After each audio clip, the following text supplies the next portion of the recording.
एक भक्त को ऊपर उंगली उठाना, एक भक्त को अपशब्द कहना, एक भक्त के लिए आड़ा टेढ़ा कहना कोई सरल नहीं है।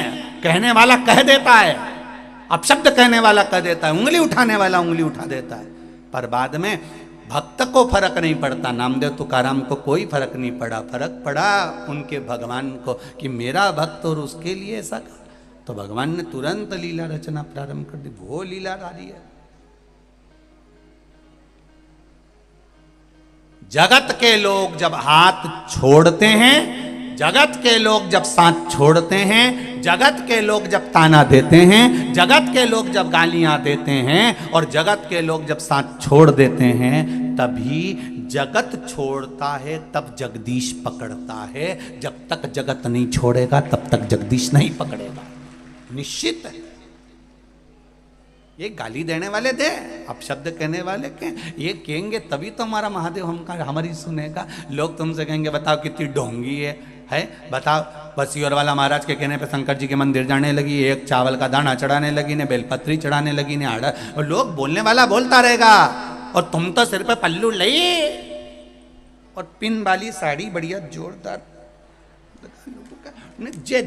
और जो जितना बोले नहीं उनके सामने से उठता जाओ और पानी का लोटा दिखा दिखा के जा, देख ले रे बेरू, देख उठता जाओ और भगवान के द्वार जाओ। परंतु ये नहीं कि वो कहता रे आग लगे बस्ती में अपन रहे हो, मस्त मस्त की जिंदगी जी। आया समय विदल और उत्पल, ये दो असुर थे, बड़े असुर, साधारण नहीं है ये भी।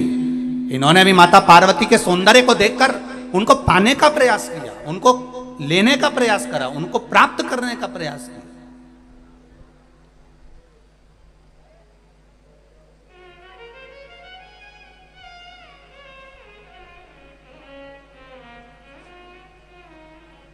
और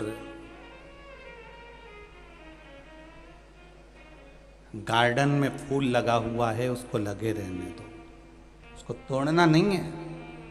आंखों से देखिए, सुगंध ली, आनंद पाया, पर उसको तोड़ने का प्रयास ना करा जाए, उसको तोड़ने का प्रयास ना किया जाए।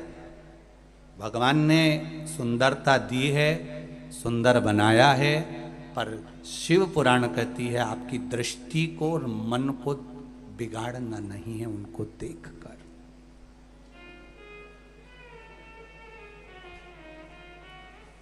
बिगाड़ना नहीं।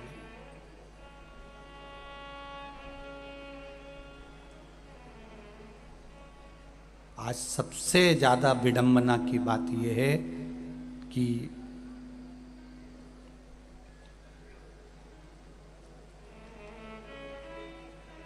हम जितने भी लोग हैं संसार के, वो बेटी को जन्म क्यों नहीं देना चाहते? उसका एक कारण है कि इनकी रक्षा कौन करेगा, इनको संभालेगा कौन? लड़का हो जाएगा तो इधर उधर भी फिरेगा तो कोई दिक्कत वाली बात नहीं।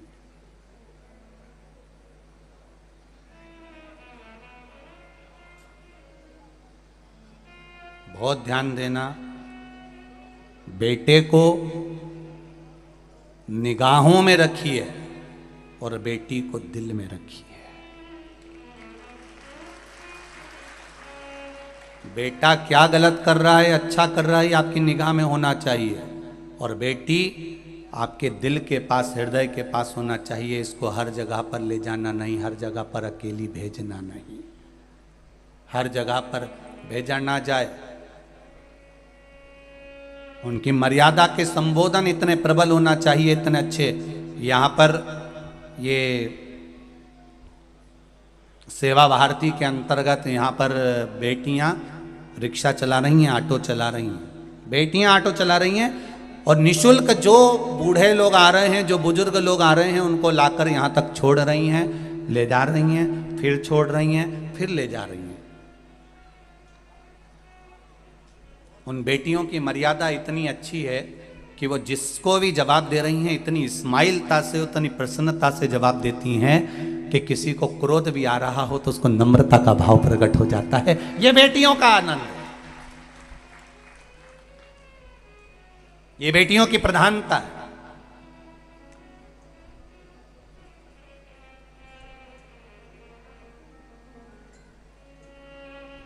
दिल से सेवा करो, हृदय से।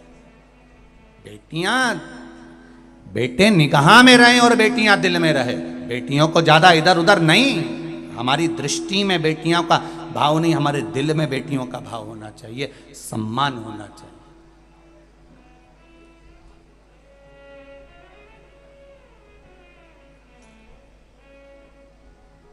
नवरात्रि चल रहे हैं, इसके बाद में दशहरा आता है। नवरात्रि के बाद लोग रावण को जलाते हैं।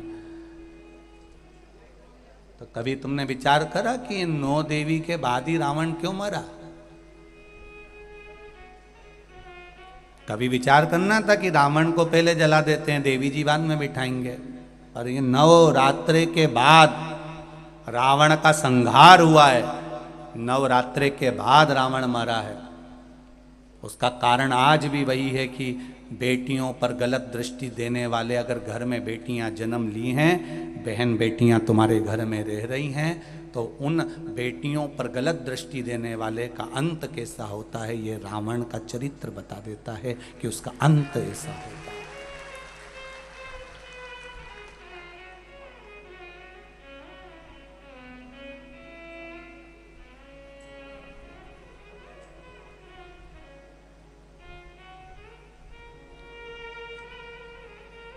उसका अंत कैसा है? रावण दशहरे के दिन जला,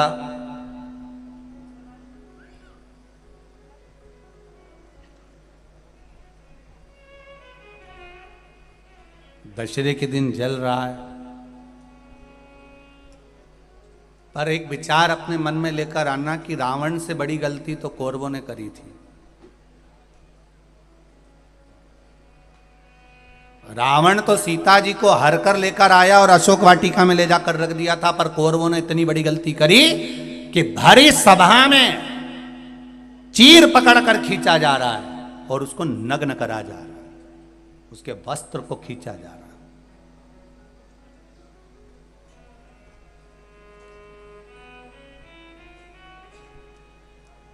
रावण से ज्यादा गलती करी है कौरवों ने कि एक नारी को भरी सभा में ले जाकर उसके चीर को खींचकर उसको नग्न करने का प्रयास किया गया। रावण तो सीता को लेकर गया, अशोक वाटिका में ले जाकर रख दिया,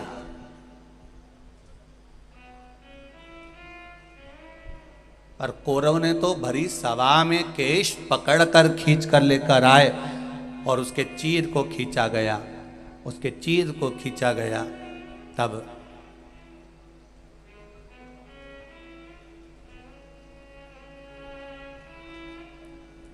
रावण से ज्यादा गलती कौरवों ने करी। उसके बाद भी दुर्योधन का, ना दुशासन का, ना कौरवों के किसी भाई का आज तक पुतला मुतला जलते नहीं देखा अपन ने। तो तुम्हारे मंदसौर वालों ने कहीं देखा हो तो जरूर फोटो खींच के मेरे को भेजना कि कौरवों ने इतनी बड़ी गलती करी थी जितना रावण नहीं करा है। रावण तो सीता जी का हर का लेकर आया और अशोक वाटिका में रख दिया, पर कौरवों ने एक रजस्वला धर्म में रहने वाली, रजस्वला धर्म का तीसरा दिन उसके बाल पकड़कर खींच कर लेकर आए और बाल पकड़कर खींच कर लेकर आकर यहां उसके चीर को खींचा जा रहा है।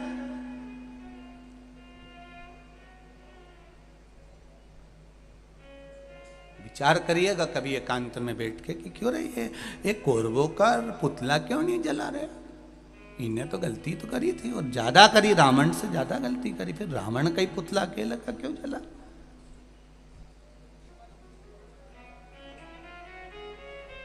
और रावण ने तो केवल सीता जी को हरकर अशोक वाटिका में ले जाकर रखा था, फिर इसका पुतला जला और कौरवों का नहीं जला। उसका कारण क्या था? क्या कारण था ऐसा कौन सा कारण पड़ गया था कि रावण का पुतला जलाया गया और कौरवों का नहीं जलाया गया?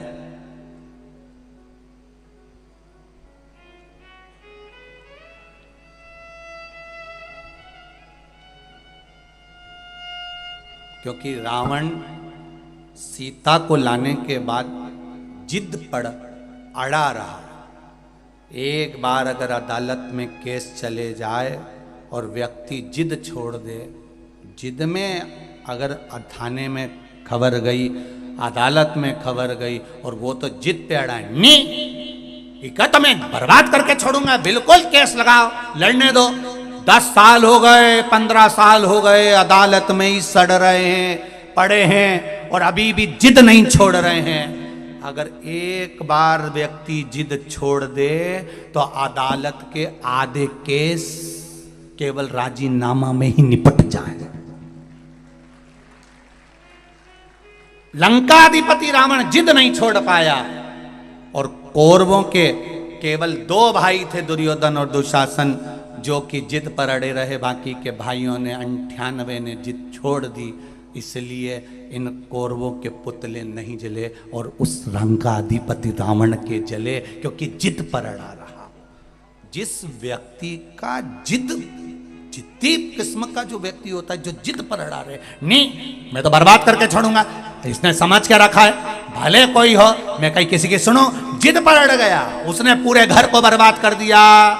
जिद पर अड़ा रहा, थाने में केस पड़ा रहा, 10 साल 15 साल 20 साल 25 साल केस अड़े रहे।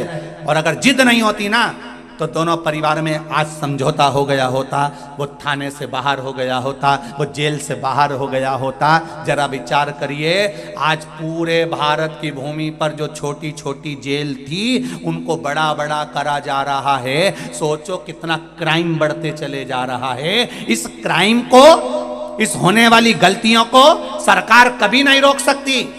इस क्राइम को सरकार कभी ना रोक पाएगी। अगर क्राइम को रोक सकता है तो केवल घर की मां और पिता रोक सकते हैं अपने बच्चों को संस्कार देकर।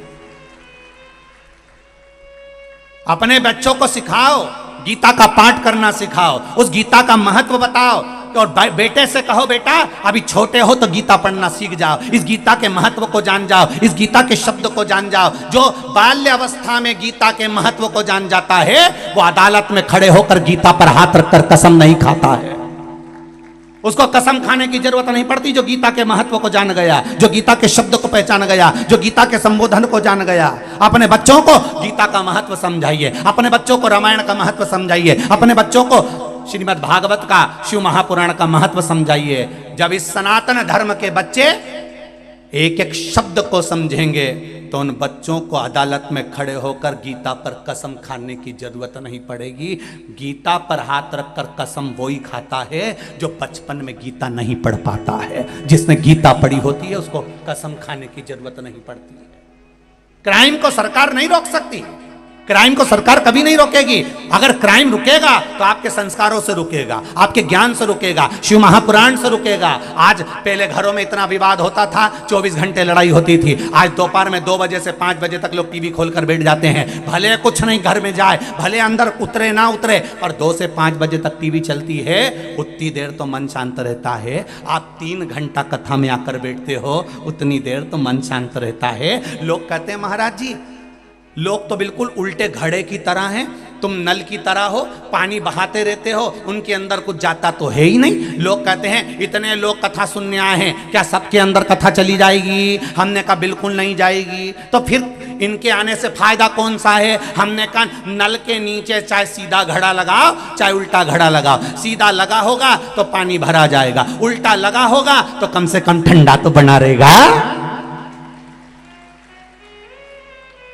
सीधा लगा है तो पानी भराएगा, उल्टा रखा है तो ठंडा रहेगा। कम से कम 3 घंटा कथा में बैठा है, झूठ तो नहीं बोल रहा, बात तो नहीं कर रहा, चुगली तो नहीं कर रहा, निंदा तो नहीं कर रहा, कहीं गलत चीज तो नहीं कर रहा। 3 घंटा कम से कम ठंडा तो बैठा है। इतनी खुशी बहुत है अपने लिए कि ठंडा तो बैठा है, इतनी देर आराम से बैठा तो है नहीं, कथा तो सुन रहा बेटा कि बुद्धि में तो कुछ नहीं जाए, मत जान दो, औंधा है नहीं मटका, ठंडा तो रहेगा। 3 घंटे बाद जब जाएगा, जब देखा जाएगा। अभी नल के नीचे है, जब तक तो ठंडा है ना, जिसके भराना है वो भरा जाएगा, जिसके नहीं भरा है तो कोई जरूरी है इतना सारा आया है तो सबके अंदर कथा भरा जाएगी? जो सीधा घड़ा वो में तो भरा जाएगी, उन्हें कहीं कहीं की तो कथा में बैठ के भी नहीं भरा।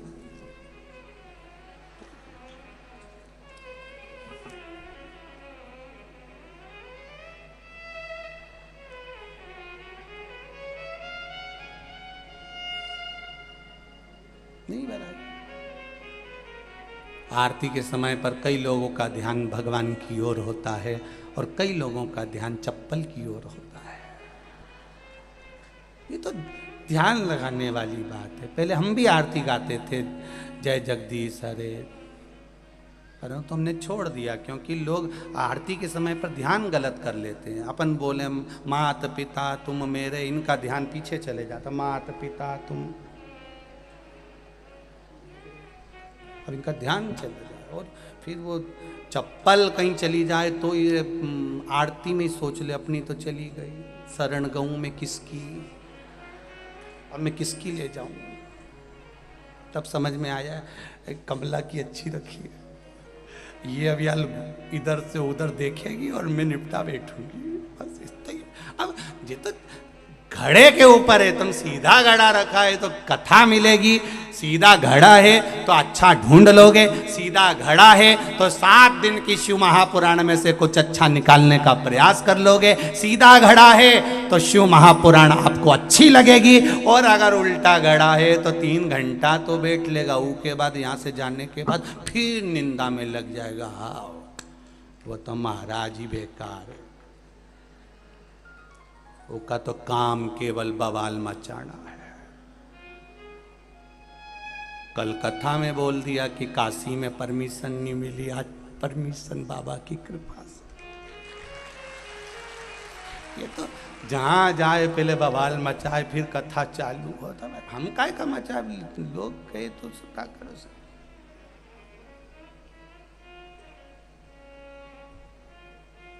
कथा यहाँ हुई, दिल्ली खबर गई, वहाँ से वहाँ गई, बाबा की कृपा थी, बाबा ने कह दी 10 तारीख से शिव महापुराण की कथा काशी में होगी, 1 बजे से 4 बजे तक गंगा के घाट।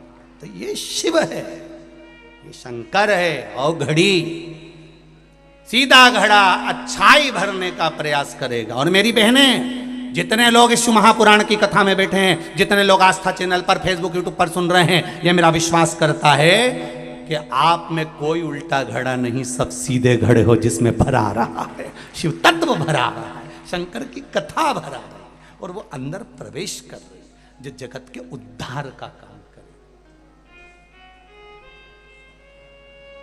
चढ़ाओ 1 लोटा जल। कभी कभी अगर ऐसा लगे जीवन में कि दुख बहुत ज़्यादा आ गया है, बहुत तकलीफ आ गई है, तो लाल चंदन को घिसकर उस लाल चंदन का लेपन भगवान शंकर पर कर कर फिर पानी चढ़ाओ। अगर कोई संकट भारी है और निकट रहा, जैसे किसी नारी का गर्भ नहीं ठहर रहा, 15 साल हो गए, 20 साल हो गए, 25 साल, जैसे इसने लिखा एक माता ने कि 18 साल की बेटी हो गई थी पर संतान में पुत्र नहीं, तो उसने भाव से कथा सुनी। ऐसे आपके भीतर अगर 20 साल हो गए, 25 साल हो गए, 30 साल हो गए, संतान का सुख ही नहीं है, लाल चंदन का लेपन बाबा भोलेनाथ पर करना प्रारंभ करो। पीठिका पर लाल चंदन का लेपन करना प्रारंभ करो। लाल चंदन से बाबा का श्रृंगार करना प्रारंभ करो। एक बेलपत्री पर लाल चंदन, दोनों पत्ती नीचे वाली, जो नीचे की जो 2 पत्ती होती है, इस पे लाल चंदन, और बीच वाली पत्ती पर पीला चंदन लगाकर बाबा के शिवलिंग को समर्पित करिए, बाबा से प्रार्थना करिए, रोज प्रार्थना करो। परंतु एक बात का स्मरण रहे, 25 साल हो गए, 20 साल हो गए, 30 साल हो गए, संतान नहीं, तो पहले जल से अभिषेक कराना, अभिषेक कराकर उस जल का आचमन करने के बाद हाथ को खासा करना, धोना, उसके बाद में फिर वापिस बाबा का स्नान कराओ, फिर चंदन का लेपन कराओ, फिर 1 लोटा जल चढ़ाकर बाबा का स्नान कराओ। बाबा का बड़ा सुंदर भाव से लाल चंदन से जो अभिषेक करता है, बाबा को लेपन कर कर फिर जल चढ़ समर्पित करता है, निश्चित है उसकी गोदी मेरा देव अधिदेव महादेव जरूर भरता है, ये निश्चितता है। हम तो बेटियों से भी कहते हैं, जिसका विवाह नहीं हो रहा हो, 25 साल, 30 साल, 27 साल, 28 साल, 32 साल, 40 साल हो गए हो, नहीं हो रहा हो बेटा बेटी का विवाह, उसे लाल चंदन का प्रयोग अशोक सुंदरी वाली जगह पर 7 बिंदी लाल चंदन की लगाकर 7 बेलपत्र 7 बिंदी पर रखिए, और महाराज अपनी कामना कर कर भगवान से आइए, बाबा देगा, करेगा, 3-4 महीने में विवाह पक्का करेगा। ये लाल चंदन की महत्वता है शिव तत्व।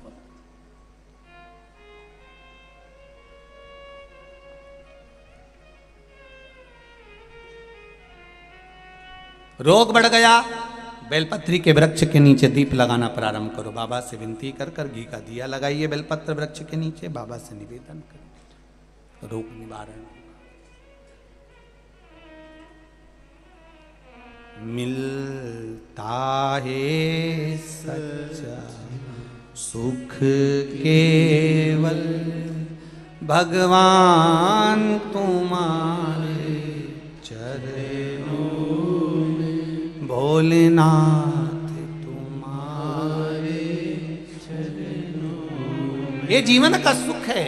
भगवान शंकर के चरणारविंद का अगर सुख मिल जाए तो इससे बढ़कर कोई सुख नहीं।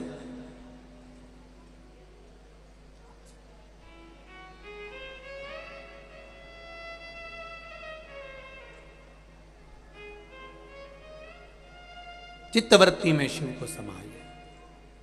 विदल उत्पल ने गलत दृष्टि से माता पार्वती को देख लिया था और माता का हाथ पकड़ने के लिए आतुर हुए।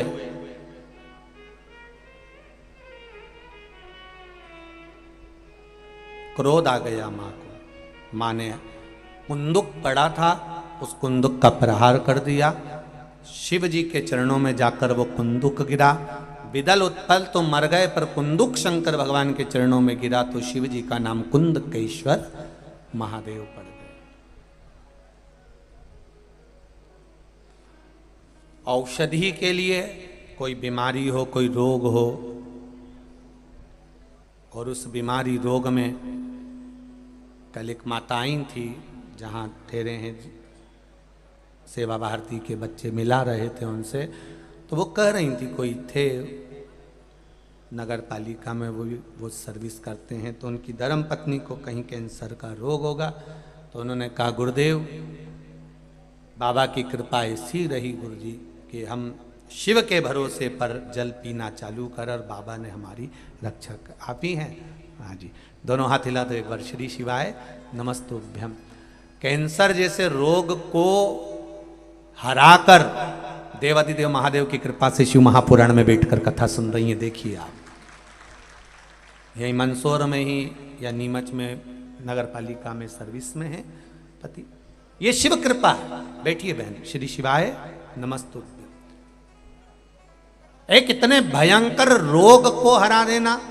कहा गुरुजी औषधि वगैरह सब दवाइयां बंद है, बस बाबा का जल चढ़ा हुआ पी रहे हैं और बाबा रक्षा कर रहा।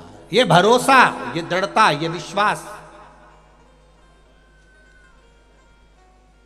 कई लोग के मन में आता होगा कहीं गुरुजी ये सब लोगों को कहीं पगला तो नहीं, परंतु एक बात बताओ रे कि आज का जमाना में किसी को बेवकूफ बनाना बड़ा कठिन काम दादा, तो कौन बनाएगा? और तुम बन जाओगे। इतने विद्वान पढ़े लिखे सबकी बुद्धि काम करती है कि एक बार शिव महापुराण में महाराज ने बोला है तो पढ़ो शिव पुराण में कि कहां लिखा हुआ है। पढ़ो, स्मरण करो, स्कंद पुराण पढ़ो, पद्म पुराण पढ़ो, अग्नि पुराण पढ़ो, नर्मदा पुराण पढ़ो, और एक एक चीज निकालो कि महाराज ने बोला वो गलत तो नहीं बोला। चिंतन करिए, रात्रि को जाकर स्मरण करिए। और पहले भी कहा, आज फिर कहते हैं, प्रैक्टिकल करने का प्रयास करें। पहले करके देखो। मैंने पशुपति व्रत करके देखा और मुझे लाभ मिला, तब आप दूसरे को कहो कि करेगी तो मिलेगा जरूर, निश्चित है। निश्चित। कहने वाले तो कह देते हैं कि बताओ वहां बैठ गए होंगे और कह दिया होगा, लोग तो पागल जैसे हो गए हैं, लोगों में तो अकल ही नहीं है, बुद्धि नहीं है। कौन किसी को मूर्ख बना दे? नहीं नहीं साहब, आज का जमाना विद्वत्ता का जमाना है, लैपटॉप और कंप्यूटर का जमाना है। 4G समाप्त हो गया, कल से 5G चालू हो गया। कल से ही चालू हुआ है 5G। 4G समापन हो गया, 5G चालू हो गया। इतना विद्वत्ता का युग चल रहा है, कोई किसी को अपशब्द नहीं कहता और कोई किसी को कुछ नहीं कहता। ये तो अपने विवेक की बात है। शंकर भगवान अगर आपके दिल में बैठे हैं, हृदय में बैठे हैं, तो ये किसी ने बेवकूफ बनाकर नहीं बिठाया। ये आपके भीतर की रुचि भगवान शंकर के प्रति जागृत हुई, तब आप शिव के हो पाए, तब आप शंकर के हो पाए। शिव ऐसे ही नहीं मिल जाता है। अब इन दीदी ने भी तो प्रयास करा होगा कि एक लोटा पानी चढ़ाकर तो देखूं, शिव सुनेगा मेरी। और यह विश्वास रखकर उन्होंने जल चढ़ाया और पानी पिया तो कैंसर जैसे बीमारी से भी मुक्त हुई है, कैंसर जैसी बीमारी को भी पीछे पछाड़ दी। ये ही भीतर की विश्वास, भीतर की दृढ़ता, भीतर का भरोसा, ये कहां से लाओ। और मेरी माताओं से, मेरी बहनों से, मेरे भाइयों से और मेरे जितने बंधु यहाँ बैठे हैं, बेटा बेटियां, सबसे निवेदन करूंगा, आप प्रतिदिन बिना शर्म के, बिना संकोच के एक लोटा जल चढ़ाने शिव मंदिर जरूर जाओ। वो तुम्हारा अंतिम समय तक हाथ नहीं छोड़ेगा, उछाल देता रहेगा, नीचे नहीं गिरने देगा। एक ठेला चलाने वाले से भी कहूंगा, एक भीख मांगने वाले से भी कहूंगा, कब तक भीख मांगोगे? और भगवान परमात्मा ने तुम्हें भीख मांगने के लिए नहीं भेजा है राष्ट्र में।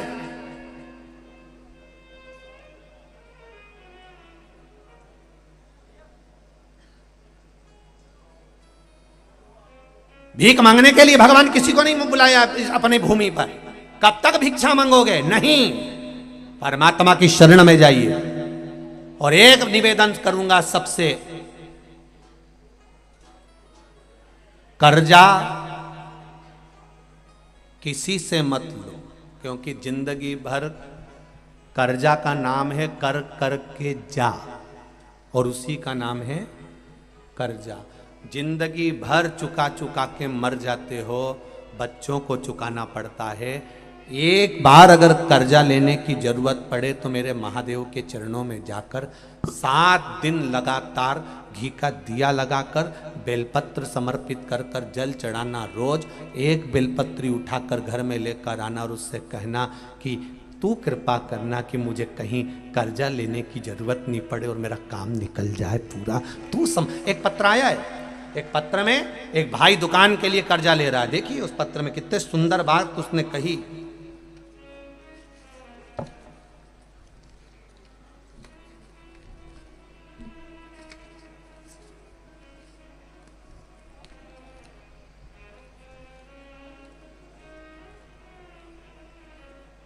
मैं लता लोहार, पति विनोद लोहार, कहीं बैठे हों लता जी और विनोद जी लोहार।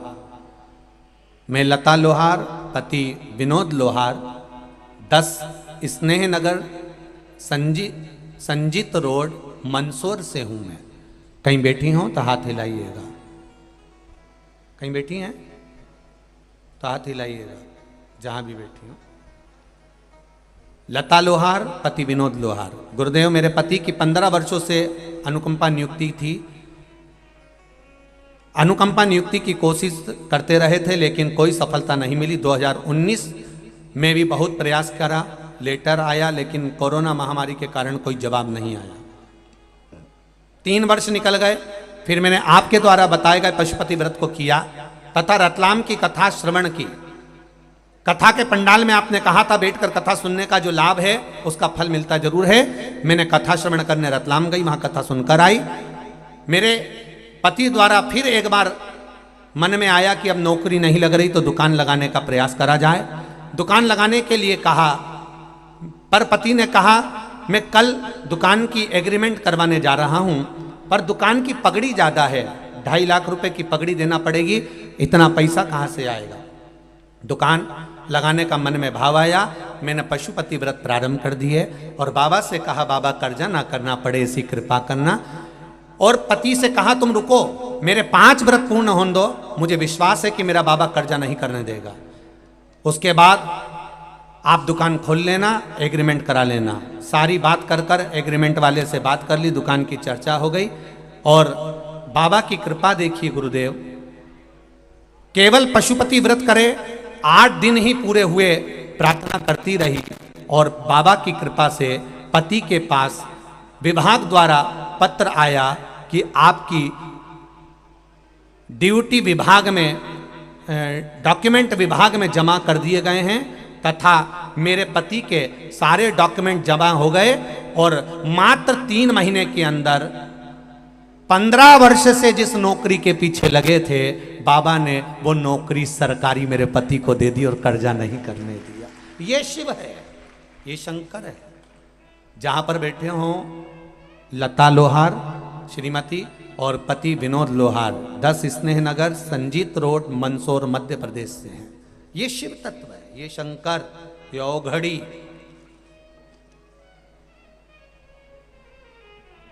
आप उससे कहो तो,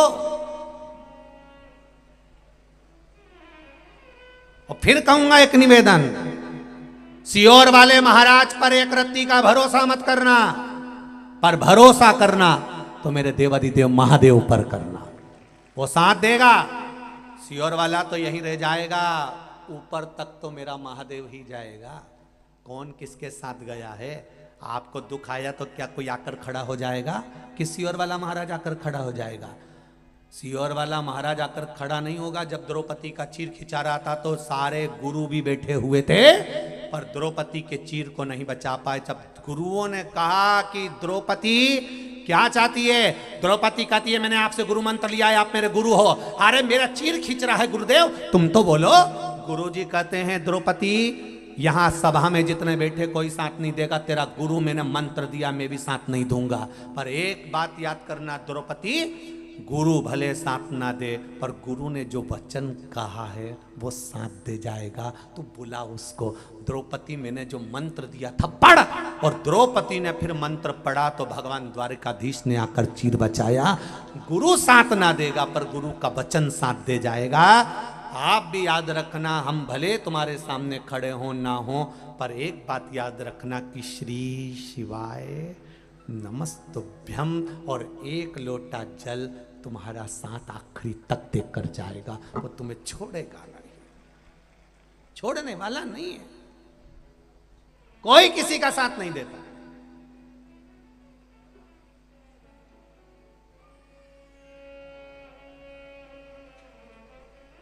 हम गुरुओं को प्रणाम क्यों करते हैं? हम गुरुजन को नमन क्यों करते हैं? हम संत साधु सन्यासी ब्राह्मण तत्व को नमन क्यों करते हैं? उसको नमन करने का एक कारण होता है कि जो संत, जो साधु, जो गुरु जिस भगवान की भक्ति में लगे रहते हैं, उस भगवान का तत्व उनकी भक्ति के अनुसार उनके हृदय में आकर विराजमान हो जाता है। इसलिए हम गुरु को प्रणाम करते, गुरु जी को नमन करते, गुरु जी का दर्शन करते हैं कि वो तत्व थोड़ा सा हमको मिल जाए। जो गुरु जी ने अगर राम की आराधना करी, देवी की आराधना करी, भगवान की आराधना करी, शिव की आराधना करी, जिसकी वो आराधना करता उसका तत्व उसके भीतर थोड़ा थोड़ा आता है, तो उसके दर्शन मात्र से हमारा उद्धार हो जाए। इसलिए हम गुरु का दर्शन करते हैं, गुरु का प्रणाम करते हैं। पर गुरु तुम्हारे अंतिम समय तक तुम्हारे साथ नहीं है। गुरु ने जो व्याख्यान करा, गुरु ने जो मंत्र दिया, गुरु जी ने जो नियम बताया, बस उसका स्मरण करिए। द्रौपदी ने कृष्ण को पुकारा, भगवान ने उसका चीर बचा लिया। आप जब जब दुख की घड़ी आए, रोग, बीमारी, तकलीफ, कष्ट आए, कोई याद आए चाहे ना आए, तब एक स्मरण याद रखिए, श्री शिवाय। जम के बोलो जरा, श्री शिवाय नमस्तुभ्यम, और तब स्मरण रखिए एक लोटा जल, उसका स्मरण आपके भीतर रखिएगा कि हमको जाना है। तुम जाओ इसको हॉस्पिटल लेकर, मैं आई शंकर जी के मंदिर से, वो हॉस्पिटल लेकर जा रहे हैं, आप शिव जी के मंदिर पहुंच जाओ। मैं अभी आई तो क्या कहां जा रही? बस मेरे बाबा से मिलने जा रही हूं। और उसके दरवाजे पर जाकर फिर दिल से कह दो। आगे 12 ज्योतिर्लिंग का चरित्र वर्णन कराया, सोमनाथ जी का वर्णन, चंद्रदेव को काया रोग हुआ, शिव जी ने आकर उस काया रोग से ठीक करा, सोमनाथ जी के रूप में विराजमान हुए। मल्लिकार्जुन, कार्तिक बाबा रुष्ट होकर गए, भगवान शंकर पार्वती मनाने पहुँचे, मल्लिकार्जुन के रूप में विराजमान हुए। महाकाल दूषण नाम के राक्षस के संहार के लिए भगवान कालाधिपति महाकाल प्रकट। 4 अप्रैल से 10 अप्रैल 2023 में महाकाल बाबा की पावन नगरी माँ छिबरा के ताट पर सुंदर शिव महापुराण की कथा रहेगी। आप सब आमंत्रित, कथा का लाभ लीजिएगा। सब व्यवस्था भोलेनाथ करेगा और कराएगा। काशी में जो कथा है वो यही 10 तारीख से चालू होगी, 16 तारीख तक चलेगी, और 10 से 16 तारीख तक कथा दोपहर में 1 बजे से 4 बजे तक टीवी चैनल आस्था, फेसबुक, यूट्यूब पर आएगी। और 10 तारीख के पहले दिवाली का सारा काम कर लो अच्छे से, खूब झाड़ू फूटा जो भी करना है तुमको, सफाई मफाई खूब प्रेम से करो। फिर 10 तारीख से कथा में लग जाओगे, इसलिए आनंद के साथ कथा रस तत्व को ग्रहण कर अपने जीवन को धन्य बनाइएगा भाव भक्ति के साथ। अगला वर्णन आया है ओमकारेश्वर। बिंद नामक पर्वत ने तप कर कर भगवान को प्रकट किया, शिव ओमकारेश्वर के रूप में विराजमान हुए। केदारनाथ जी का वर्णन नर नारायण ने तप कर कर भगवान शिव को विराजित किया। अगला वर्णन है भीमाशंकर। कुंभकर्ण की पत्नी का जैसा वर्णन आपको करा था करकटी का, उसके अनुसार भीम और भीम का वध शिव जी ने किया है संहार, भीमाशंकर के रूप में विराजमान हुए। अगला वर्णन है काशी विश्वनाथ। मनु शत्रुपा ने तप कर कर भगवान शिव को विराजमान करा। काशी की महत्वता को अपन 10 तारीख वाली कथा में श्रवण करेंगे। काशी के कुंडों का, वापियों का वर्णन 10 तारीख वाली कथा में श्रवण करेंगे। जो काशी के आसपास के हैं वो तो कथा श्रवण करने आ ही जाएंगे, पर बाकी के सब और जितने काशी के सेठ लोग हैं, निवासी हैं, उनसे भी निवेदन रहेगा, शिव भक्त आपकी नगरी में आ रहे हैं, आप खूब सेवा करो, आनंद के साथ करो और खूब सेवा का आनंद लीजिए काशी की धरा पर। अगला वर्णन आया है त्र्यंबकेश्वर। गौतम बाबा पर गौ हत्या का दोष लगा, ब्रह्मा विष्णु महेश तीनों छोटे छोटे शिवलिंग के रूप में विराजमान होकर दर्शन दिए, गौ हत्या के दोष से मुक्त किया। वैद्यनाथ जी का वर्णन, रावण शिव जी को ले जाते समय भूमि पर रखता है और उस शिवलिंग उठता नहीं, वैद्यनाथ जी के रूप में विराजमान हो जाते हैं। अगला वर्णन है नागेश्वर। दारुक नाम के राक्षस का संहार भगवान ने करा और नागेश्वर के रूप में विराजमान हुए। रामेश्वर भगवान का वर्णन आया। राम जी महाराज ने लंका पर चढ़ाई करने से पहले, सुंदर पुल का निर्माण करने से पहले शिव का स्मरण करा, भगवान रामेश्वर के रूप में विराजमान हुए। फिर अगला वर्णन है कृष्णेश्वर। सुधर्म नाम के ब्राह्मण की 2 धर्म पत्नियां थी, सुदेहा और घूष्मा। सुदेहा को संतान नहीं थी, घूष्मा ने अपनी संतान सुदेहा को दे दी थी। सुदेहा ने पाल पोस कर बड़ा करा, विवाह करा, पुत्र हुआ, बहू आ गई। बहू को मालूम पड़ा कि मेरी असली सास तो घूष्मा है, सुदेहा को पूछना बंद कर दिया। जब सुदेहा को पूछना बंद किया तब सुदेहा को क्रोध आ गया और उसने अपने बेटे के टुकड़े टुकड़े कर कर तालाब में फेंक दिए। घूष्मा शिवलिंग का पूजन कर कर विसर्जन करने जा रही थी, मन में भाव प्रकट हो गए।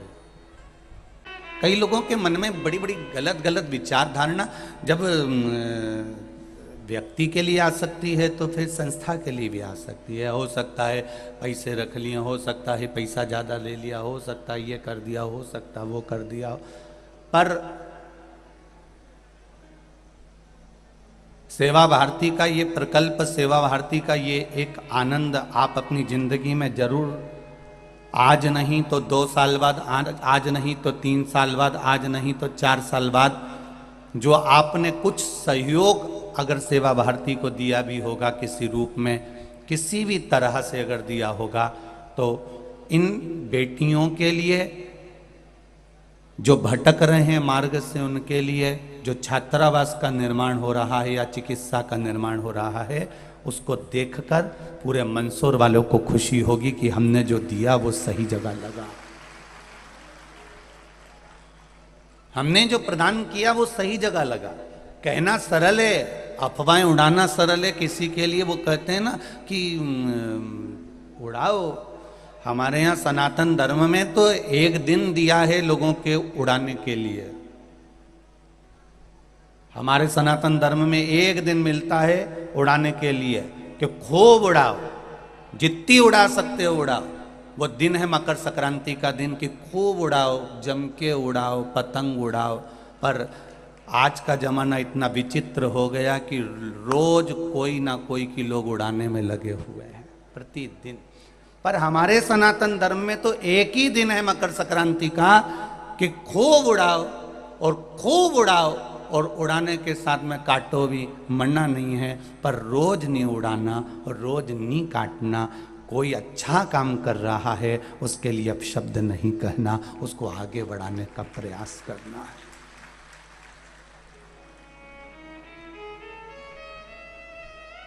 संपूर्ण बड़े बड़े अखबारों में प्रतिदिन जब बंडल बांधकर सारे अखबार मंदसौर नगर के, जब हम जहाँ ठहरे हैं हर्ष विला में वहाँ पहुँचते थे और हम अखबारों को पढ़ते थे।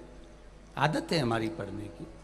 उन अखबारों को पढ़कर ऐसा महसूस होता था कि वास्तव में पत्रकारिता की कलम क्या कहती है। उन्होंने मंदसौर नगर के इस कथा को, जनमानस को जो दिया है, शायद कोई दे पाए। इतनी सुंदरता से उन्होंने प्रदान किया, इतनी सुंदरता से उन्होंने दिया।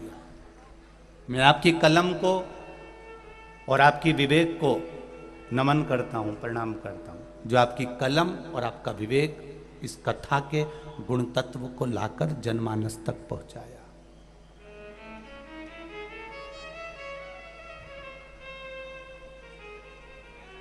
2 बजे कथा चालू होती, 5 बजे विराम होती। कितने घंटे? जम के बोलिए, 3 घंटा। उससे पहले आप सुबेरे से जगह संभाल कर बैठ जाते। क्या इतने लोगों को वॉशरूम नहीं जाना रहता है? क्या इतने लोगों को भूख नहीं लगती है? क्या इतने लोगों को पाँव नहीं दुखते होंगे? एक छोटी सी जगह, इधर से दब रहे, इधर से दब रहे, और अपनी जगह पर संभाल कर बैठे हुए हैं। हम भोजन कर कर भी थोड़ा सा आराम कर लेते हैं, पर आप तो आराम भी नहीं कर पाते। कितनी ललकता होगी इस कथा के प्रति, कितना विश्वास होगा आपका, भरोसा।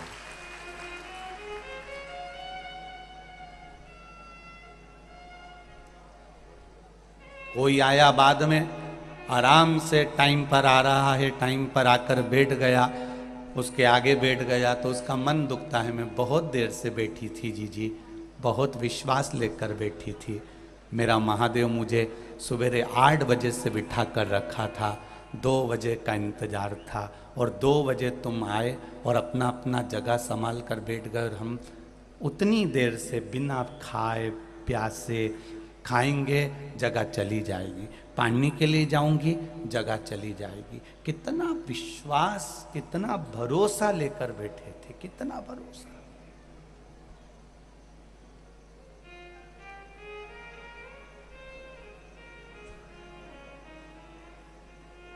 एक लक्ष्य निश्चित करा अपने भगवान को पाने का, और ये निश्चितता है कि भगवान उस लक्ष्य तक आपको पहुंचाएगा जरूर।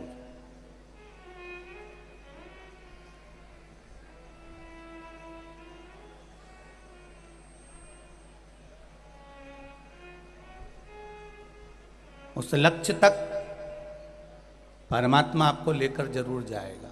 और यही गंभीरता है। समुद्र का जल,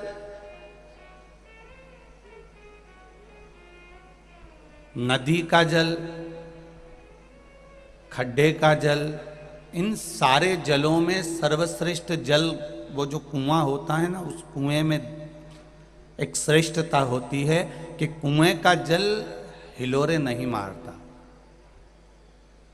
आपके गांव में भी कुआं होगा जीजियों, जितनी भी मेरी माएँ बैठी हैं, जितनी मेरी बेटियां बहनें बैठी हुई हैं, मेरी माताएं बैठी हुई हैं, जितने मेरे भाई बैठे हुए हैं, आपने देखा होगा कुएं का जल कभी हिलोरे नहीं मारता।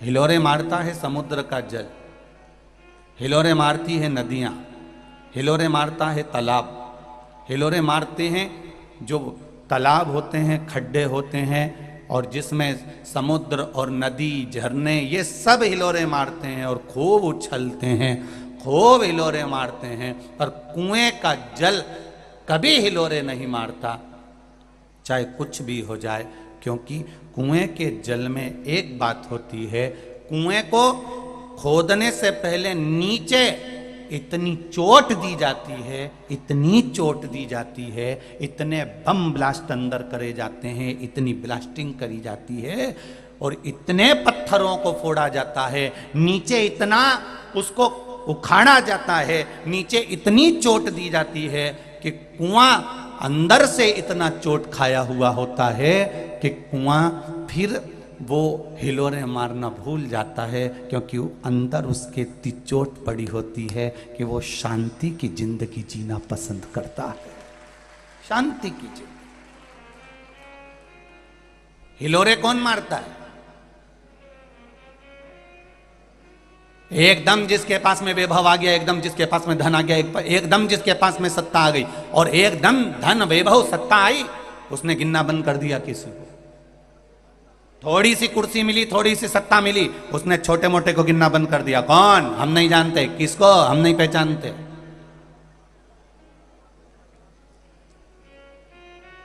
आपने कह दिया हम नहीं जानते, तो ये एक बार तो तुमको दे देगा, एक बार तो तुम्हें कुर्सी पे बिठा देगा, अगली बार जब तुम इसके पास जाओगे तो वो भी कह देगा हम भी नहीं जानते, तुम कौन हो, हम भी नहीं पहचानते। जो दूसरी जगह से लेकर आता है, समुद्र के पास में जल दूसरी जगह से आ रहा है, इसलिए बहुत हिलोरे मारता है वो। तालाब हिलोरे मारता है क्योंकि जल दूसरी जगह से आ रहा है। नदियां हिलोरे मारती हैं क्योंकि जल दूसरी जगह से आ रहा है। झरने हिलोरे मारते हैं क्योंकि दूसरी जगह से जल आ रहा है। पर कुएं का जल अपना खुद का है, इसलिए स्थिरता, उसमें नम्रता, उसके जल में हिलोरता नहीं होती। वो एकदम गंभीर, एकदम आनंद में रहता है। जिसके पास अभी अभी आया होता है वो सारी दुनिया में डोंडी पीट कर दिखाता है, और जिसके पास में पहले से रहता है वो एकदम दिखता ही नहीं है कि ये सेठ है, दिखता ही नहीं कि इसमें कुछ भरा होगा, दिखता ही नहीं कि इसमें तो बस सहजता है, नम्रता है, एक आनंदता है। जिसमें ज्ञान का बल बड़ा होता है, जिसमें बुद्धि की गहराई होती है, ज्ञान की जिसमें गहराई होती है, वो कभी उछलता ही नहीं।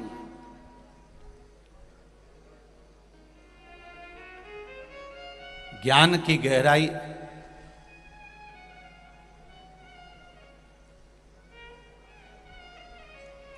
एक कोई मंदसौर के कोठारी जी हैं, उन्होंने एक पत्र भेजा था, शायद अग्रवाल या अग्रसेन के उधर कहीं पत्र का स्मरण हमको ना, परंतु उनका एड्रेस लिखा था, कोई अग्रवाल चौक होगा या अग्रसेन होगा, जो भी होगा, वहां का एक पत्र था कोई कोठारी जी का। उनने कोठारी जी ने पत्र में लिखा था,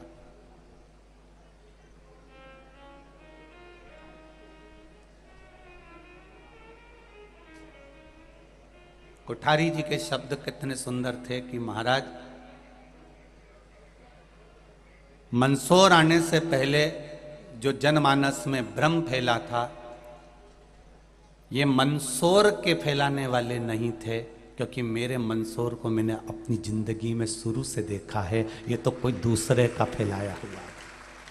मेरा मंदसौर ऐसा नहीं है। वो कोठारी जी के शब्द में, कोठारी जी आपको धन्यवाद दूंगा अगर आप सुन रहे होगे, जहां भी बैठे हो। आपकी जो पत्र है, 2 पेज का आपने पत्र लिखा, उसमें आपने काव्यत्य के को लिखा, और बड़ा सुंदर सुंदर बात आपने उसमें।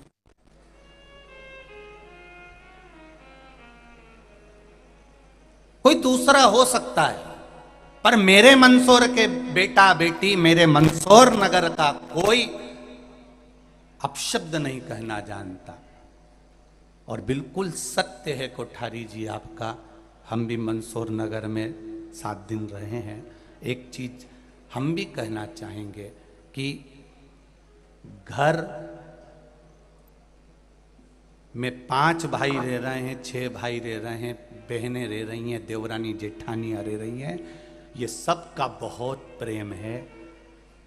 दशरथ जी के यहां पर भी सबका बहुत प्रेम था, पर एक कौन थी वो? मंथरा। वो अयोध्या की नहीं थी। अयोध्या की होती तो ऐसा करती ही नहीं, वो तो कहीं दूसरी जगह की थी वो मंथरा। और उसने जो आग लगाई अयोध्या में, तो राम जी को वन वन डोलना पड़ा। तो हमारा घर तो अच्छा है कोठारी जी, आप कह रहे हैं, बिल्कुल सत्य बात है कि मंदसौर मंदसौर है, शंकर जी की नगरी है, यहाँ सबका एक दूसरे के प्रति प्रेम है। ये तो कोई आई होगी कहीं का संवाद आया होगा, किसी ने कुछ प्रेरित करा होगा, तब लोगों की बुद्धि में ये चित्तवृत्ति में बैठा हो। नहीं तो यहाँ मंदसौर की धरा, जहां मेरा शंकर रह रहा हो, वहां केवल अगर मिलेगा शिव, जहां है तो वहां शंकर के ही भाव वाले भक्त मिलेंगे, एकदम अड़भंग भोले, अलमस्त अपनी जिंदगी जीने वाले, किसी को कोई मतलब नहीं, अपना अपना व्यापार सब कर रहे हैं, अपनी अपनी जिंदगी सब मस्त जी रहे हैं, सब आनंद के साथ बैठे हैं। यहाँ मंदसौर की रीति तो हमको पहले का भी स्मरण याद है कि यहाँ अगर एक घर में अगर दुख आ जाता है तो मोहल्ले की 10 दुकानें एक साथ बंद हो जाती हैं। ये वो मंदसौर है, कोई साधारण है क्या?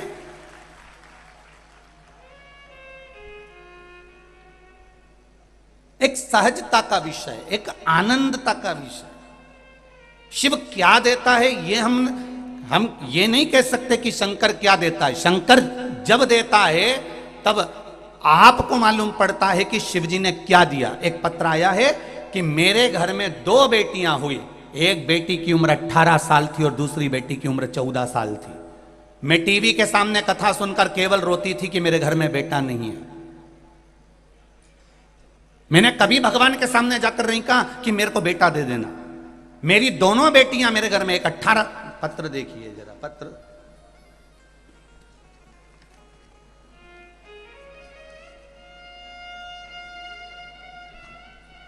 आरती सेन, जिला नीमच, गांव कनावटी से आई हूं। कहां बैठी हो? अपने हाथ उठाइएगा, जहां भी बैठी हो अपने हाथ उठाइएगा। आरती सेन, जिला नीमच, गांव कनावटी। शिव की महिमा का क्या वर्णन करूं गुरुजी। मैं 39 साल की हूं, मेरी 2 बेटियां हैं, बहुत प्यारी हैं। एक 18 वर्ष की है और एक 14 वर्ष की है। बेटे की इच्छा तो थी, पर 2 बेटियों के समय मेरी हालत ज़्यादा खराब हो गई और डॉक्टर ने कह दिया कि आप अब कोई संतान के लिए चांस नहीं लोगी, नहीं तो आपका शरीर बेकार हो जाएगा। तब से मेरी बेटी 18 साल और 14 साल की हो गई। उसके बाद में मैंने संतान के लिए कभी सोचा भी नहीं। 2019 से आपकी कथा सुन रही हूँ गुरुदेव, और टीवी के सामने जब कथा श्रवण करने बैठती थी तब आंख में दुनिया के जो ताने पड़ते थे कि इसके घर में पुत्र नहीं, पुत्र नहीं, बेटा नहीं, बेटा नहीं। दुनिया के ताने बड़े विचित्र होते हैं गुरुदेव। उस तानों के कारण मेरी आंख में से आंसू बहता था। मेरी 18 साल और 14 साल की बेटी मुझसे पूछती थी, माँ तू क्यों रोती है? टीवी सुनती रहती है और रोती रहती है। मैं उसको कहती थी मुझे शंकर की याद आती है। पर मेरे आंसुओं की कीमत दुनिया ने समझी ना समझी, पर मेरे महादेव ने समझी। गुरुदेव, बस कथा सुनते हुए 2019 में 3 महीने बीते थे। एक कथा सुनते हुए मेरी आंख में आंसू थे और 3 महीने बीते, और 3 महीने बीतने पर मेरा गर्भ ठहर गया और मेरे यहां पुत्र का जन्म हुआ है, बेटे का जन्म हुआ। मेरी बेटी 18 साल की है, 14 वर्ष की है। अब मेरे घर में एक बेटा भी है। मैंने बाबा से नहीं मांगा, पर 3 महीने का आप कहते हो कि 3 महीने में महादेव देता है। मैंने 3 महीने में उसका रिजल्ट पाया है। मेरे बाबा ने मुझको एक पुत्र दिया है। ये शिव की कृपा से ही प्राप्त हुआ। शिव किसको का? शंकर। उससे जाकर आप केवल 1 लोटा जल समर्पित करिए, उससे दिल से अपने हृदय की बात। आप टीवी के सामने कथा सुन रहे हो, आस्था चैनल पर कथा सुन रहे हो, फेसबुक यूट्यूब पर कथा सुन रहे हो, आपकी चित्तवृत्ति परमात्मा में लगी हुई है। भले सियोर वाला महाराज तुम्हें दिखे ना दिखे, पर आप इस पंडाल में जहां मर्जी पड़ी वहां बैठकर कथा का रसतत्व ग्रहण कर रहे हो, तो ये निश्चित है अगली कथा जहां पर होगी 3 महीने में तुम्हारा भी पत्र वहां पर होगा कि बाबा ने मेरे ऊपर ये कृपा करी है।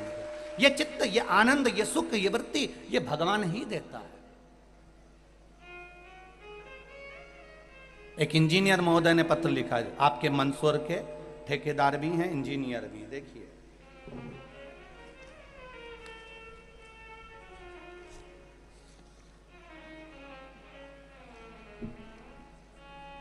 Engineer BS Sisodia, किरियानी Mandsaur.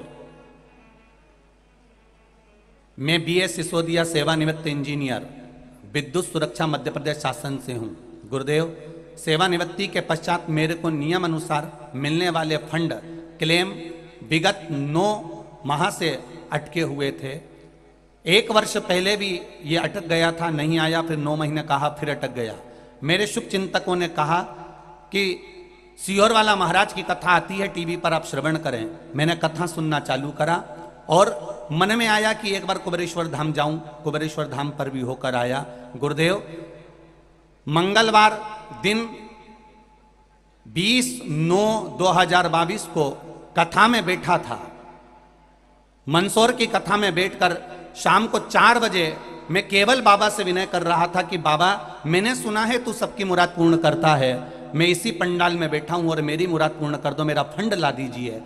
शाम को 4 बजे चीफ इंजीनियर भोपाल से मोबाइल आया कि सरकार ने आपके सारे फंड क्लेम मंजूर कर दिए हैं, 3 दिन में आपका फंड का पैसा आपके पास पहुंच जाएगा। मैं इंजीनियर हूं, इन सभी चीजों पर मेरा विश्वास नहीं होता, पर देखा और प्रमाण देखा तो मैं भी छाती ठोक कर कह सकता हूं, और मेरा मोबाइल नंबर भी नीचे लिख रहा हूं। जिसको जरूरत पड़े मुझसे पूछना कि शिव कृपा किसको कहते हैं। यह शंकर है, यह शिव की उदारता है, यह शंकर की करुणा है। आपका विश्वास, आपकी दृढ़ता, आपका भरोसा।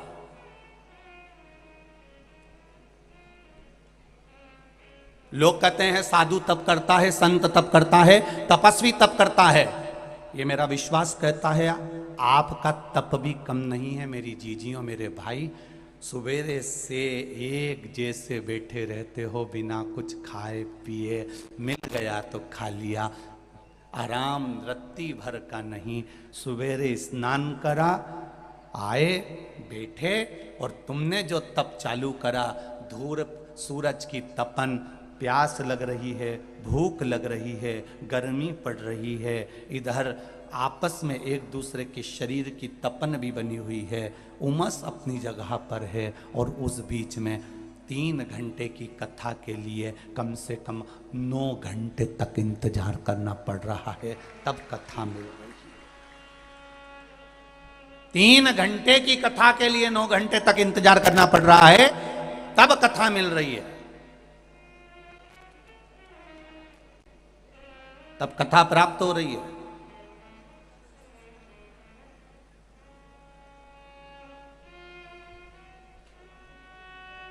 और मिली तो तुम्हारी तप साधना खाली नहीं जा सकती।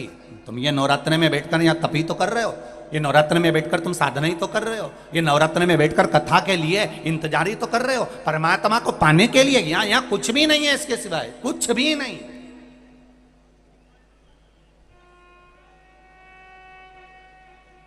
और जितना फल आपको कथा सुनकर मिल रहा है, उतना फल सेवा भारती के जितने ये नवयुवक बेटा बेटियां यहां वहां लगे हुए हैं, कथा तक नहीं सुन पा रहे, धूप में रोड पर खड़े हुए हैं। और एक बात तो कहूंगा, यहाँ के पुलिस प्रशासन को, कलेक्टर और एसपी महोदय के लिए भी गजब की व्यवस्था दी है, गजब की व्यवस्था।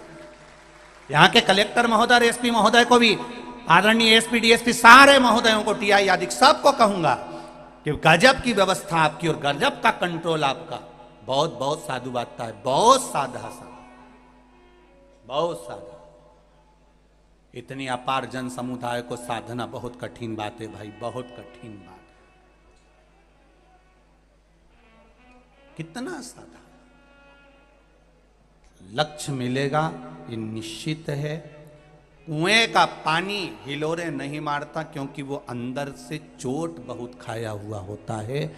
उसी तरह जो मनुष्य भीतर से बहुत चोट खाया हुआ होता है, वो संसार में फिर उछलता नहीं, उसके भीतर ज्ञान की गंभीरता होती चली जाती है, ज्ञान की गंभीरता होती चली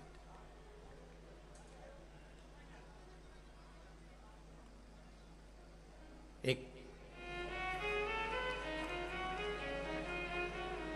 सेठ जितना सुखी नहीं होता उतना सुखी भिखारी होता है। कौन सुखी है? जम के बोलो जरा, अरे अच्छे से बोलो। भिखारी।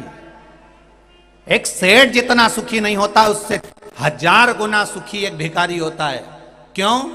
भिखारी 100 घर से मांगकर खाता है और सेठ दिन भर कमाता है तो भी अपना टिफिन सही से खा नहीं पाता है।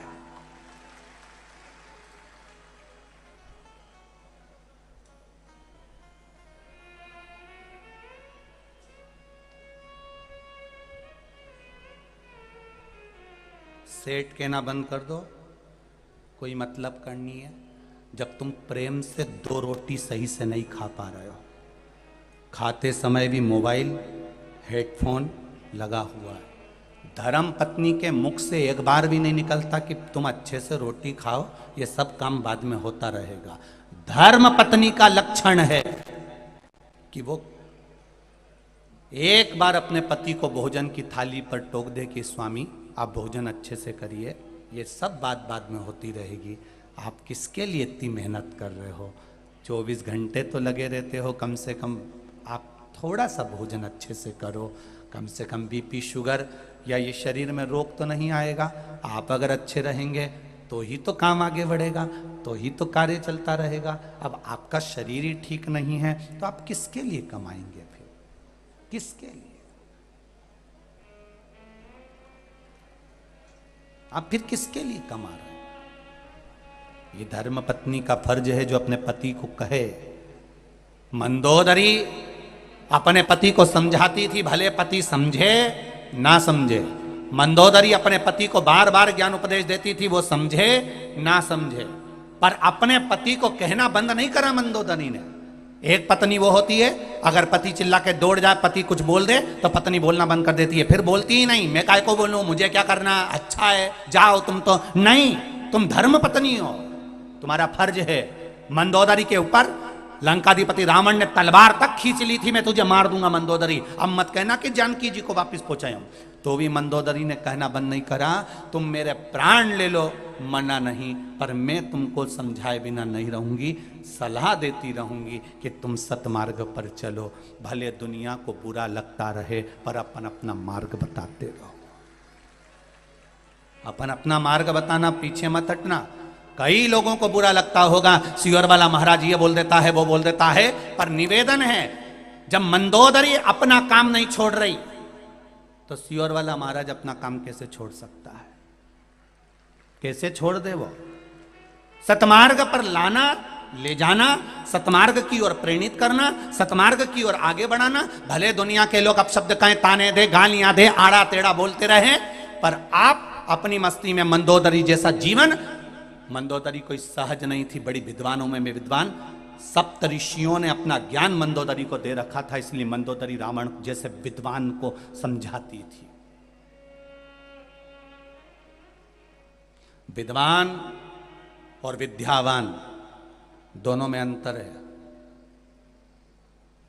रावण के आगे लिखा रहता था विद्वान, और हनुमान जी के आगे लिखा रहता था विद्यावान गुणी अति चातुर।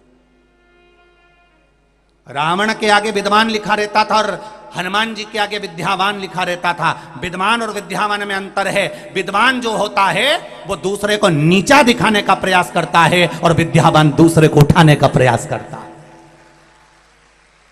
विद्वान और विद्यावान में अंतर है। कई लोग बड़े बड़े अपने अपने सिंहासन पर बैठ जाएंगे, ऊंचे ऊंचे पद पर बैठ जाएंगे, हम विद्वान हैं, हमारे पास में वेद और शास्त्रों का ज्ञान है। तुम विद्वान तो बन गए रावण जैसे, पर दूसरे को गिराना जानते हो।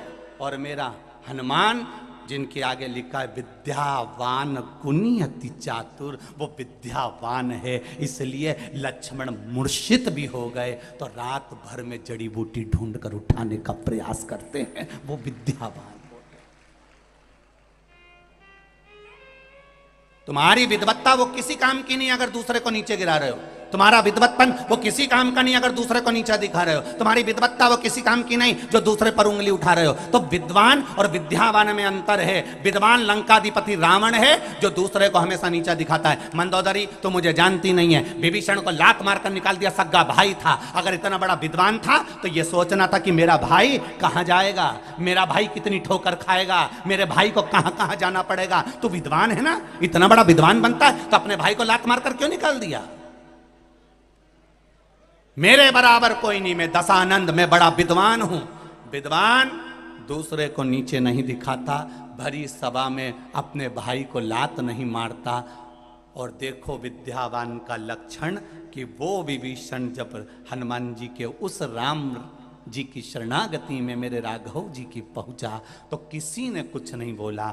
हनुमान जी ने कहा, क्योंकि विद्यावान थे, तो उन्होंने कहा नहीं सरकार, इनको रख लीजिए, क्योंकि ये विभीषण हैं, इनके दरवाजे पर तुलसी का क्यारा है, इसको आप अपनी सेना में रख लीजिए। ये विद्यावान गुणी अति चातुर।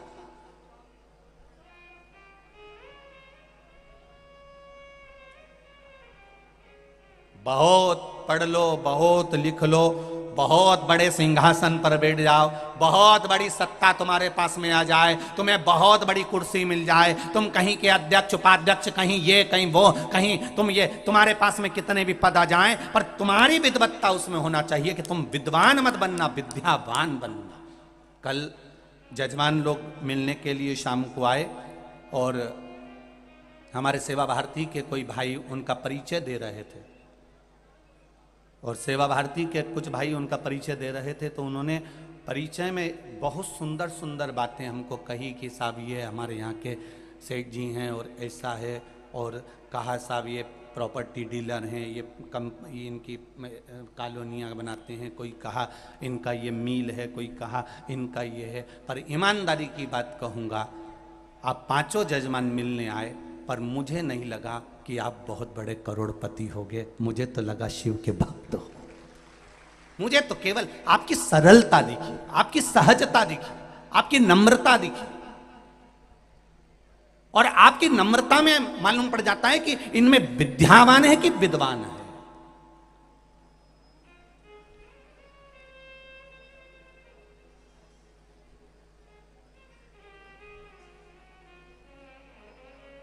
विद्वत्ता की निशानी नम्रता से नजर आती है। अभी ये कथा के पहले सांसद आदरणीय केपी यादव जी की कथा थी अशोकनगर में।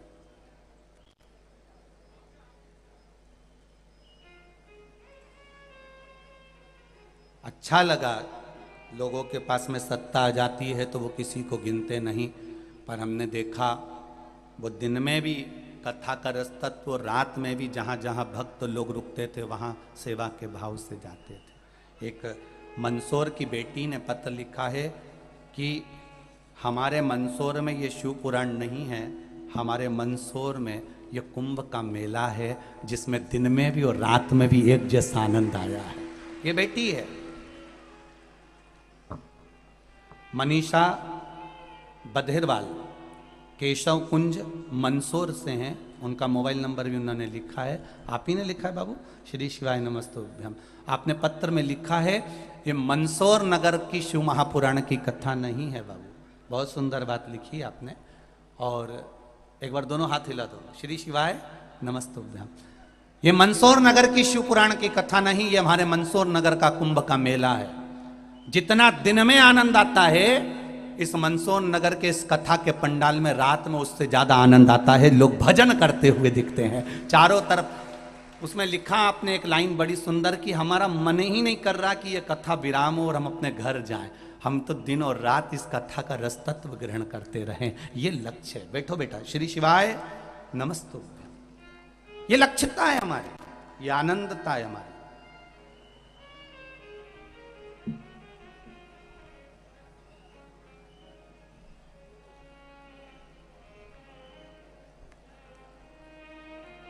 आग लगी आकाश में झरझर गिरे अंगारे, जो सतगुरु ना होते तो मर जाते सारे।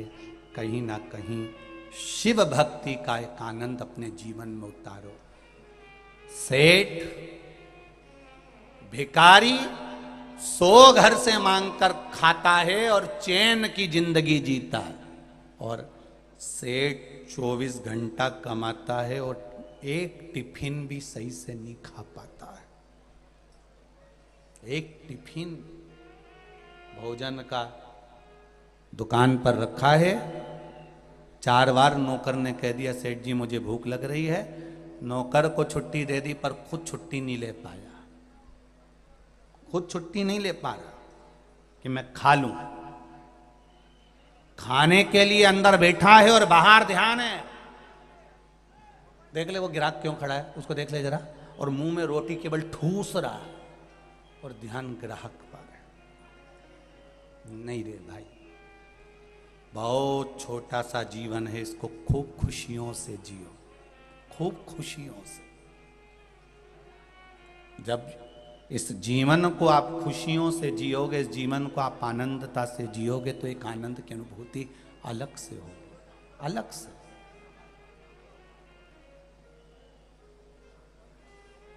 कमाओ, खूब कमाओ।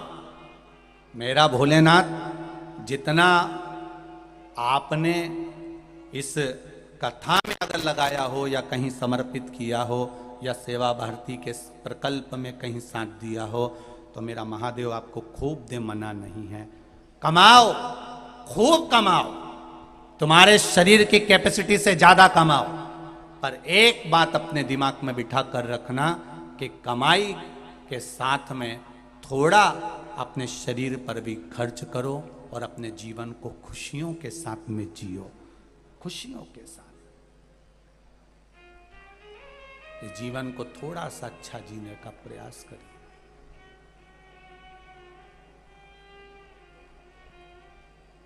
एक किसान ने पत्र लिखा है,